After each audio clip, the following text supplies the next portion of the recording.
In this video, जो कि 5th day of the 14 days challenge, हम बात करेंगे माइंडसेट के बारे में। माइंडसेट का ही खेल है सब चीज़। सो माइंडसेट कैसा होना चाहिए आपका? देखो, अगर आपका पर्पस और पैशन आपको क्लियर है, पर्पस तो सिंपल है, एक ही बाउंड्री है पर्पस की, how to help others live better, बस यही एक बाउंड्री है पर्पस की। आप कैसे कर सकते हो, वो आपका पर्पस है। आप कैसे ये चीज़ कर सकते हो, how you can help others to live better is your purpose. And वो आप सबसे बेस्ट तभी कर पाओगे जब आप अपना पैशन को एज अ टूल यूज़ करोगे। पैशन कैसे फाइंड करें? 8 दिन 10 दिन एक कोई भी आर्ट उठाओ, कोई भी चीज़ उठाओ, घुस जाओ उसमें, देखो उसको, समझो उसको, बारे में जानो। और अगर आप उसमें खो जा रहे हो, उसके बारे में सीखने में, उसको स्किल को सीखने में, तो आपका पैशन उसी के अराउंड है। अब उसके अराउंड जो चीज़ें हैं, उससे रिलेटेड जो चीज़ें हैं, इंटरलिंक्ड हैं, उनको ट्राई करो। हो सकता है आपका पैशन वो ना हो कि उससे जो इंटरलिंक चीज़ है वो हो, जिसमें सबसे ज़्यादा आप लॉस्ट हो, सबसे ज़्यादा अपने आप को भूल जाओ, वो आपका पैशन है। एक बार पैशन मिल गया तो ना डिसिप्लिन चाहिए, ना फोकस चाहिए, ना माइंडसेट चाहिए। नहीं, माइंडसेट चाहिए, डिसिप्लिन या फोकस या एनर्जी कुछ नहीं चाहिए। ओके, अब माइंडसेट क्या रखना है? पैशन मिल गया, अब हम एकदम अच्छे से काम कर पा रहे हैं, फुल फ्लो में जाके, डेली कंसिस्टेंटली। एक बार पैशन मिल जाता है ना, तो आपका माइंड ऑटोमेटिकली काम की तरफ ग्रेविटेटेड रहता है। आप ऑटोमेटिकली डेली कंसिस्टेंटली काम को करने लगते हो, और आप इसलिए प्रोग्रेस बहुत ख़तरनाक लेवल की करने लगते हो बहुत कम टाइम में। एफिशिएंसी नेक्स्ट लेवल हो जाती है, कोई मोटिवेशन वीडियो की ज़रूरत ख़त्म हो जाती है। यही मेरे चैनल में मैं कॉमनली बताते रहता हूँ मैं लोगों को, पैशन फाइंड करो नाउ। यस, सर्वाइव भी करना है, सर्वाइव भी करना है टू लिव बेटर। आपको सर्वाइव करना है, सर्वाइव करते करते लोगों की हेल्प करनी टू लिव बेटर, अपने पर्पस, यही अपना पर्पस है। एंड ये पर्पस को अपने पैशन के थ्रू फुलफ़िल करते रहने की कोशिश करनी है, और एक ऐसा करियर बिल्ड करने की कोशिश करते रहनी है जिसमें आपका पैशन भी हो, लोगों की हेल्प हो, और मज़ा भी आ जाए। That's it, as simple as that. Mindset ये रखना है कि कभी रुकना नहीं है। थिंक एंड ग्रो रिच के चैप्टर 1 में बेसिकली यही बताया है कि अगर रुक गए तो हार गए, जो चलता रहा वो जीत गया, जो चलता रहा वो जीत गया।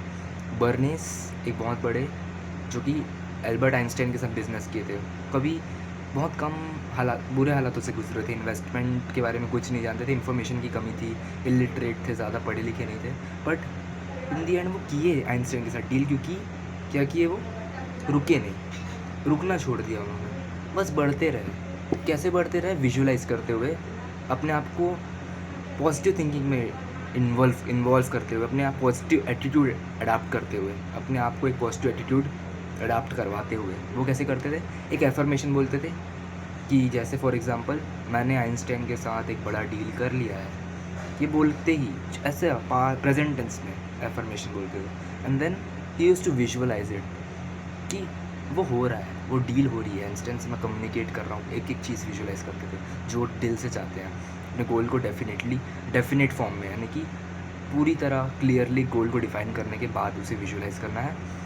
जब आपका गोल है कि पैशन से अपने पर्पस को फुलफ़िल करने वाले के बाउंड्री के अंदर ही होगा, उसे क्लियरली डिफाइन करके विजुअलाइज करना है इन्फॉर्मेशन के बाद, एंड देन रुकना नहीं है। बस इतना कर लेते हो और आप रुकते नहीं हो, डेली कंसिस्टेंटली परसिस्टेंस, कितना भी रुकावट आ जाए उससे और ट्रांसफॉर्म होते हो, एक्सेप्ट करते हुए, एक्सेप्टेंस प्रैक्टिस करते हुए, जो जैपनीज़ करते हैं। एक्सेप्टेंस यानी कि जो भी प्रॉब्लम है, I accept it, that's simple.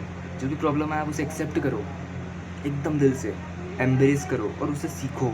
और आप यहाँ थे, प्रॉब्लम से यहाँ गए, प्रॉब्लम से उठ के यहाँ जाओ। प्रॉब्लम से आप, क्योंकि अब आप यहाँ पहुँचे, अब आपका लेवल अप हो गया प्रॉब्लम से, आपके फेलियर से, है ना। जब भी फेलियर है, एक्सेप्ट करने के बाद और तगड़ा बनने की कोशिश करो पहले से भी। जो यहाँ थे, यहाँ गए, फेलियर से सीखे, पहले से भी तगड़ा बनो, उससे ऐसा सीखो, ऐसा उसको यूज़ करो, यूटिलाइज़ करो, उसे ऐसा पावर यूज़ करो, जो हेट्रेड आए फेल होने का, उसे कन्वर्ज करो to make your self more powerful than you were here. Okay, that's the simple thing. Failure से सीख के एंटी फ्रेजिलिटी फॉलो करो, सिंपली गिरो, उठो, तो जहाँ थे वहाँ से भी ऊपर जाओ। यही एंटी फ्रेजिलिटी है, यही एंटी फ्रेजिलिटी का कॉन्सेप्ट है। That's it. इससे क्या होगा? अब आप डेवलप होते जा रहे हो कईयों बार फेल हो गए, पर एक टाइम ऐसा है कि फेल होने का रास्ता ही नहीं बचेगा। आप सब गड्ढों के पार जा चुके होगे, सब फेलियर के पार जा चुके होगे। एक टाइम ऐसा आएगा ही आएगा, है ना। और आप विजुअलाइजेशन जब करते हो, वो एटीट्यूड अपना लेते हो, वो बंदे बन जाते हो जो जीत चुका है ऑलरेडी, जो उस डेफिनेट गोल को ऑलरेडी अचीव कर चुका है। और हाँ, गोल्स बड़े रखना, है ना। Think big always, you know. Human potential, human life बहुत छोटी है। जितने बड़े गोल्स रख सकते हो रखो, जितना ज़्यादा आप ट्रू हैप्पीनेस को अपने पैशन एंड पर्पस के थ्रू एक्सेस कर सकते हो, आपको करना चाहिए। It's so simple as that. Then visualise करते हुए एफर्मेशन के बाद, बस आपको डेली सुबह उठने के बाद, सोने से पहले 2 बार जो भी आपका एफर्मेशन और विजुअलाइजेशन है वो प्रैक्टिस करो, या हर मील के पहले, हर खाने के पहले।